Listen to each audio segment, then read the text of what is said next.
क्या हाल है दोस्तों। मैं हूं विकास तोमर, आपके अपने trustworthy channel study for civil services पे डे 11 है।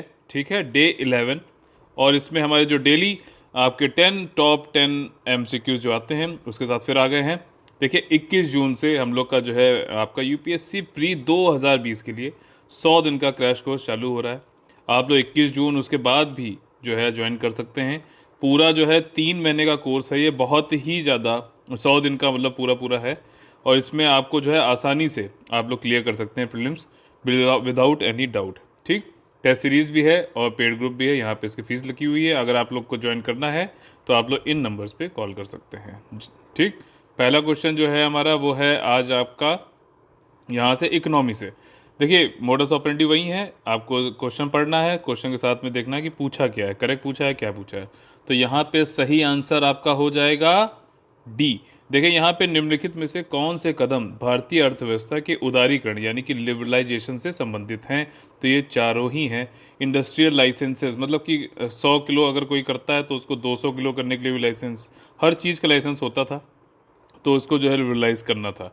ठीक, जैसे improving financial market, finance market में आपका बैंकिंग जो है, लोन्स और ये सब भी जो चाहिए, पहले प्राइवेट बैंक्स नहीं थे, फिर प्राइवेट बैंक्स को भी दिया गया। ठीक है, लिबरलाइजेशन है कि दोनों को समान रूप से हमें फ्लेक्सिबिलिटी रहे, प्रोडक्शन को ज़्यादा करना चाहता है।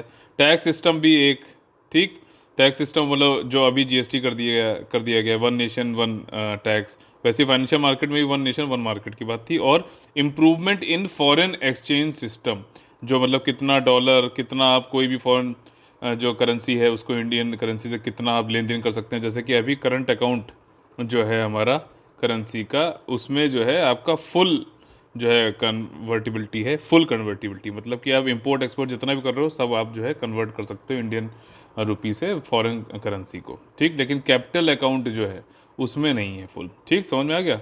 तो इसी तरीके से पहला क्वेश्चन का डी आंसर है। यहाँ पे आप पॉज करके कर सकते हैं। क्वेश्चन जैसे आया करिए पॉज करा करिए और फिर अटेम्प्ट किया करिए। देखिए ये वाला क्वेश्चन जो है प्रीवियस ये क्वेश्चन हमारी टेस्ट सीरीज़ का ही है, फिर से दिया गया ताकि देखें कि आप लोग रिवाइज कर रहे हैं कि नहीं कर रहे हैं। तो यहाँ पे सही आंसर क्या होगा, जो सही आंसर है वो है आपका बी। देखिए ऐसा है कि पहला जो कांगड़ा स्कूल पेंटिंग है वो आपके यह चित्रकला मुगल पूर्व नहीं बल्कि मुगल के बाद में बनी थी। बाकी ये पहाड़ी स्टाइल की है पेंटिंग है, और श्रृंगार जो है इसका फोकल थीम होता है कांगड़ा पेंटिंग का। ठीक, समझ में आ गया। यहाँ पे इसकी इन्फॉर्मेशन देख लीजिएगा। क्वेश्चन नंबर 3 जो है, मैप बुक उठा के आप लोग बैठे हुए हैं ना, अब मतलब पहले पढ़ रहे हो ना रोज, तो देखिए यहाँ पे कुछ दर्रों से रिलेटेड यहाँ पे कुछ पूछा गया है, वेस्ट से ईस्ट। तो इसका सही आंसर क्या है, इसका सही आंसर है ए। देखिए यहाँ पे शिव किला, शिव किला जो है सबसे पहले आएगा हिमाचल प्रदेश में, फिर आपका नाथुला आएगा सिक्किम में, और फिर बाकी के बच्चे बॉमडिला जो है आपका ये अरुणाचल प्रदेश में है। और लेकिन इसके भी ईस्ट में कौन सा है, पोंगसो, तो ये आखिरी में हो जाएगा। ठीक, इन सबको देखिएगा, जितने भी दर्रे हैं सबको आप लोग को पढ़ना है। ठीक है ना। आप लोग को अच्छा ये बताना है कि जो अभी चाइना जहाँ पे सिक्किम में जो अभी स्टैंड ऑफ चल रहा है वहाँ पे कौन सा एक नए लॉ मतलब कि पास की बात हो रही है, वो कौन सा पास है उसका नाम बताइए। ठीक, क्वेश्चन नंबर 4 पे आ गए हैं। क्वेश्चन नंबर 4 में देखिए ये भी आपका मैपिंग से रिलेटेड है, लेकिन यहाँ पे सतपुरा रेंज से रिलेटेड कुछ बातें कही गई हैं, और इसका सही आंसर होगा आपका बी। देखिए पहला स्टेटमेंट जो है वो गलत है। इट इज़ सिचुएटेड नॉर्थ नहीं बल्कि विंध्यन, विंध्यन ऐसे है, फिर इसका सतपुरा है, फिर आप देखो नर्मदा है, फिर तापी रिवर है। ठीक, ये रिफ्ट वैलीज़ हैं नर्मदा, और ये आपके ब्लॉक माउंटेन्स हैं, ये जानते हो ना। एक्चुअली क्या है कि जो भारत का ये मैप है, ठीक, भारत का अगर देखो रफ मैप बना रहा हूँ, खाली समझना चाहिए आपको। तो यहाँ से क्या है कि ये इधर की तरफ जा रहे हैं और ये इधर की तरफ जा रहे हैं, इसीलिए जो है यहाँ पे रिफ्ट वैली और ब्लॉक माउंटेन बन रहे हैं। ठीक है, तभी ये जो है विंध्या और उसकी पीछे नर्मदा, फिर सतपुरा रेंज, और फिर जो है आपका तापी बना है। और सतपुरा रेंज का जो ब्लॉक माउंटेन है, ठीक है, सतपुरा रेंज की हाईएस्ट हिल महादेव है। समझ में आया। इसके बाद देखिए 5वां क्वेश्चन आ गया। 5वां क्वेश्चन में पॉलिटी से रिलेटेड है। यहाँ पे जो है 4 स्टेटमेंट दिए गए हैं। कॉन्स्टिट्यूशन में ऐसी कौन सी वो चीज़ है जो स्पष्ट रूप से जो है उल्लेख नहीं करी गई लेकिन परंपरा के मतलब कि कन्वेंशन पे लागू की जाती है। तो ये कौन सा स्टेटमेंट इसमें से होगा आप लोग को बताना है। देखिए सेकंड वाला, बाकी तो गलत हैं, अभी उनके बारे में बता देता हूँ। प्राइम मिनिस्टर जो है has to resign if he loses in the lower house. No confidence motion में अगर जैसे सरकार हार जाती है, कौन सा मिनिस्टर, तो प्राइम मिनिस्टर रिजाइन देते हैं। ये कॉन्स्टिट्यूशन में लिखा नहीं है, लेकिन परंपरागत तरीके से हम लोग कन्वेंशन के तौर पे ये करते हैं। ठीक, बाकी जो चौथा स्टेटमेंट मुझे लगता है ये इंपॉर्टेंट है कि अगर प्रेसिडेंट और वाइस प्रेसिडेंट दोनों लोग ही अपना ऑफिस छोड़ दें, जैसे प्रेसिडेंट नहीं होते तो वाइस प्रेसिडेंट करते हैं, लेकिन ये दोनों लोग ही नहीं है अगर ऑफिस में, तो CGI, chief justice of India जो होते हैं वो करते हैं, मतलब प्रेसिडेंट के पोस्ट पे बैठते हैं। अगर सीजीआई भी नहीं है तो सीनियर मोस्ट जो जज होंगे वो आएंगे। ठीक, ये मुझे लगा यहाँ पे इंपॉर्टेंट है बताना। क्वेश्चन नंबर 5 का 2 आंसर, मतलब बी ऑप्शन था। क्वेश्चन नंबर 6 जो है वो भी आपका किससे रिलेटेड है, पॉलिटिक्स रिलेटेड। इनकरेक्ट पूछा गया है, इन 4 स्टेटमेंट में से कोई एक इनकरेक्ट है। ठीक, यहाँ पे करेक्शन है, ये 33% होगा। तो इसमें यहाँ पे सही आंसर कौन सा हो जाएगा आपका, इसमें सही आंसर होगा आपका 1, यानी कि इंडियन कॉन्स्टिट्यूशन जो है, local government is not a independent tier है, पहले यूनियन है, फिर स्टेट है, फिर अर्बन, मतलब लोकल बॉडीज है, पंचायत। इस तरीके से आप कर सकते हैं लोकल गवर्नमेंट। तो इंडिया में 3 टीयर की जो है गवर्नमेंट है। और आप लोगों से क्वेश्चन मैंने पूछा था कि डायरेक्ट डेमोक्रेसी का टूल कौन सा है इंडिया में, बताइए। ठीक, ये आप लोग को कमेंट बॉक्स में करना है। 33% सीट रिजर्व हैं यहाँ पे। लोकल गवर्नमेंट फाइनेंसेस आज to be, local government state election जो है फाइनेंस कमीशन होता है और स्टेट इलेक्शन कमीशन भी होता है, उससे रिलेटेड यहाँ बात हो रही है। ठीक, क्वेश्चन नंबर 7 पे आ गए हम लोग। क्वेश्चन नंबर 7 जो है यहाँ पे पूछ रहा है कि अनुकूलन के संबंध में निम्नलिखित कथनों पर विचार करिए, यानी कि अडाप्टेशन। जैसे हम कहीं पे रहते हैं तो अपने आप को सर्द जगह अगर जा रहे हैं, ठीक, ठंडी जगह, तो वहाँ पे जाने के लिए क्या करते हैं कि कुछ स्वेटर वेटर पहनते हैं ताकि अडाप्ट कर सकें एनवायरनमेंट पे। तो उसी हिसाब से यहाँ पे 3 स्टेटमेंट दिए, आप लोग को बताना कौन सा यहाँ पे सही है। तो देखिए यहाँ पे जो सही आंसर है वो है सी। और आपका पहला वाला जो बोला गया है कि यहाँ पे प्लांट जो हैं उन क्षेत्रों में जहाँ वर्षा अधिक होती है, पौधे अपने पत्ती की सतहों पर मोटी छल्ली विकसित कर लेते हैं। ये जहाँ ज़्यादा नहीं बल्कि कम वर्षा, डेजर्ट, मरुस्थली वाले एरिया में ऐसा होता है।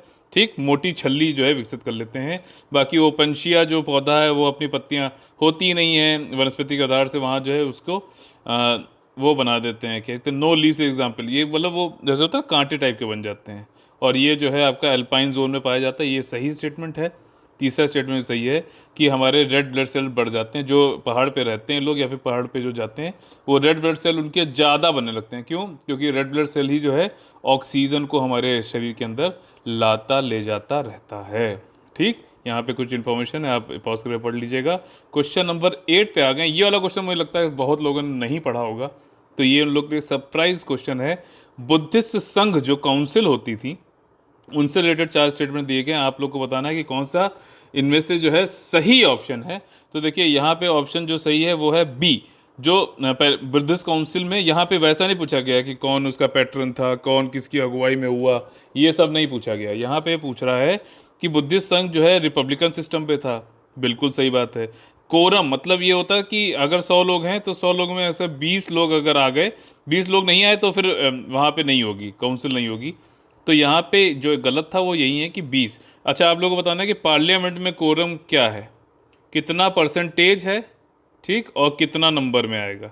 बाकी यही है कि असेंबली जो प्रपोजल होता था उसको नट्टी या फिर वृत्ति बोलते थे, और वोटिंग जो है वैसे ही जैसे आज भी होती है हमारे यहाँ, गुल्लक यानी सीक्रेट या फिर डायरेक्ट कराई जाती थी। क्वेश्चन नंबर 9 पे हम लोग आ गए हैं। क्वेश्चन नंबर 9 मिडिवल हिस्ट्री से है। आप लोग को बताना है कि यहाँ पे कौन सा नॉट करेक्ट है। तो इसका सही आंसर क्या होगा? इसका सही आंसर होगा ए। देखिए यहाँ पे बलबन वो नहीं थे रूलर जिन्होंने साउथ इंडिया को कंकर किया था पहली बार। आप लोग ने अगर वो खिलजी वाली कौन सी मूवी अभी आई थी, तो ये अलाउद्दीन खिलजी ने किया था। और उसमें मूवी में ये भी दिखाया था, मूवी अगर देखी हो तो ये क्वेश्चन हो जाता। यूपीएससी वाले भी मूवी देखते हैं तो ध्यान रखिएगा। Jalaluddin was assassinated by Alauddin Khilji. ठीक, ये बिल्कुल उसमें पिक्चर में भी दिखाया था। ये कुतुबुद्दीन अलवी और अमीर खुसरो जिनको क्या बोला जाता है, इनका निकनेम मतलब क्या, इनको एक टाइटल दिया गया था, तोता करके कुछ था, बताइए। अच्छा आप लोग उसमें, ठीक, ये जलालुद्दीन ने किया था। और तहरीक फिरोज शाही, इसके नाम से जो है लोग सोच सकते हैं फिरोज शाह तुगलक का है, बट नहीं, ये जलालुद्दीन खिलजी के बारे में जानकारी देता है। क्वेश्चन नंबर 10 पे हम लोग आ गए हैं। ये कुछ यहाँ पे वो थी इन्फॉर्मेशन। क्वेश्चन नंबर 10 पे हम लोग आ गए हैं। ये भी आपका आर्ट एंड कल्चर लिटरेचर से है। यहाँ पे आप लोगों को बताना है कि कौन सा स्टेटमेंट सही होगा, और सही स्टेटमेंट जो है वो यहाँ पे वो है बी ऑप्शन। क्योंकि जो है पहला वाला स्टेटमेंट जो लिखा हुआ बिल्कुल ही, अगर आपने थोड़ा बहुत भी पढ़ा है, संगम लिटरेचर तमिलनाडु में था, तो वहाँ पे अवधी लैंग्वेज हो नहीं सकती, इसलिए पहला वाला गलत हो गया। अंगमा जो थे तमिल, वो लव से ज़्यादातर पोइट्री करते थे। तोलका पीएम जो थे वो only oldest text available on second Sangam पर। और पंच तियनई इज मेंशनड इन ननिमई नननई। ठीक है, थोड़े से नाम अजीब से हैं, आप लोग को जो है इससे रिलेटेड जो है सिल्का पद्मम और जो कई सारी जो बुक्स हैं उनके बारे में पढ़ना चाहिए, इंपॉर्टेंट है ये।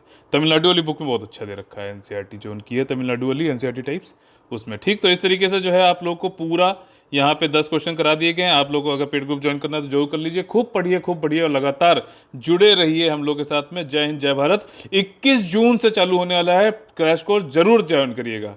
जय हिंद, जय भारत।